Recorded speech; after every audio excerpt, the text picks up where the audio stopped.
Assalamu alaikum, it's Mohammed Shafiq. I know lots of you are asking me questions around the process traveling from the UK to Pakistan, so I thought I'd make a video. It's easier than having to respond to all of you individually. So first of all, what you need to do is you need to do a PCR test. Remember, these are rules that apply in accordance with Pakistan. So it's not the UK rules, these are Pakistani rules and you have to follow them.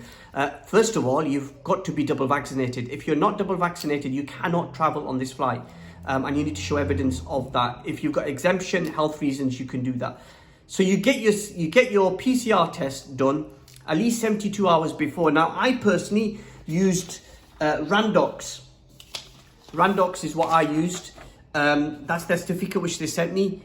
And I took that yesterday at Manchester Airport, the drive-through, and within 6 hours I got the result. It was negative, alhamdulillah. And you're able to get a certificate. You'll also get that in email form in a PDF, which you would then need to upload.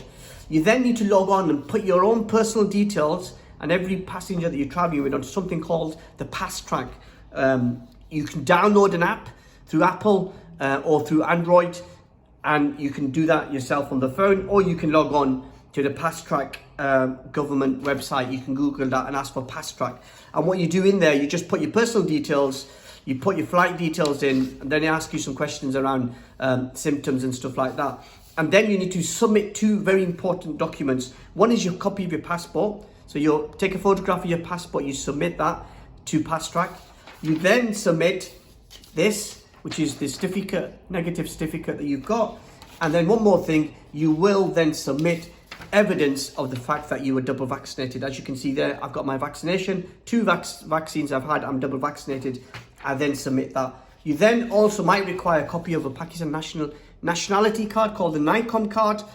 If you've got that, that's great. If you haven't, I've taken some copies. Just photocopy as many as you like. I've done 5. It's always good to have extra.